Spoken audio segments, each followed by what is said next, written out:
आपका स्वागत है। मैं हूं आपके साथ सुहानी। शुक्रवार 24 अक्टूबर को सेंसेक्स 345 अंक गिरकर 84,212 और निफ्टी 97 अंक गिरकर 25,795 पर बंद हुआ।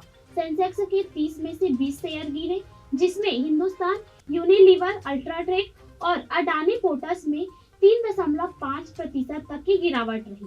एफएमसीजी, बैंकिंग और फार्मा सेक्टर कमजोर रही। सोने की कीमतें इस हफ्ते में 8,455 घटकर 1,22,419 प्रति 10 ग्राम हो गई है। 17 अक्टूबर को यह 1,29,584 तक पहुंची थी। 24 अक्टूबर को आईबीजे के अनुसार सोना 935 सस्ता हुआ, जबकि चांदी में 3,700 की गिरावट आई। यह 1,47,750 प्रति किलोग्राम पर बिक रही है। इन रेट्स में 3% जीएसटी, मेकिंग चार्ज और ज्वेलर्स मार्जिन शामिल नहीं है, इसलिए शहरों में कीमत अलग हो सकती है। केंद्रीय गृह मंत्री अमित शाह ने शुक्रवार को सीवान से चुनाव प्रचार की शुरुआत की। जनसभा में उन्होंने लालू राबड़ी शासन और जंगल राज का जिक्र करते हुए कहा कि सीवान ने 20 साल तक उस दौर को झेला, लेकिन कभी झुका नहीं। अपने भाषण में उन्होंने 10 बार लालू और 8 बार शहाबुद्दीन का नाम लिया।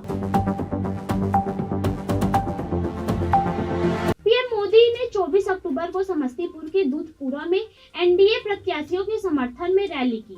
उन्होंने भाषण में 17 बार जंगल राज का जिक्र किया और लोगों से मोबाइल की फ्लैश लाइट जलाने को कहा। मोदी ने कहा, इतनी रोशनी में भी लालटेन की क्या जरूरत। उन्होंने बताया कि सरकार ने हर घर तक सस्ता इंटरनेट पहुंचाया, जिससे युवाओं को ऑनलाइन कमाई का मौका मिला।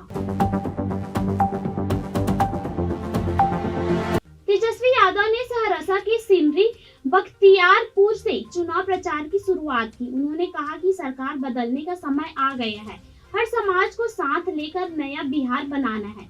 तेजस्वी ने वादा किया कि उनकी सरकार बनी तो हर परिवार में एक सरकारी नौकरी होगी। उन्होंने भ्रष्टाचार, बेरोजगारी और पलायन खत्म करने का संकल्प दोहराया। वाणिज्य एवं उद्योग मंत्री पीयूष गोयल ने बर्लिन संवाद में कहा कि भारत किसी दबाव या जल्दबाजी में व्यापार समझौते नहीं करता। उन्होंने कहा कि भारत अमेरिका समेत कई देशों से बातचीत कर रहा है, लेकिन सब कुछ राष्ट्रीय हित में होगा। गोयल ने कहा कि भारत नए बाजार तलाश कर रहा है। परचेसिंग पावर के आधार पर उसकी अर्थव्यवस्था $15 ट्रिलियन की है।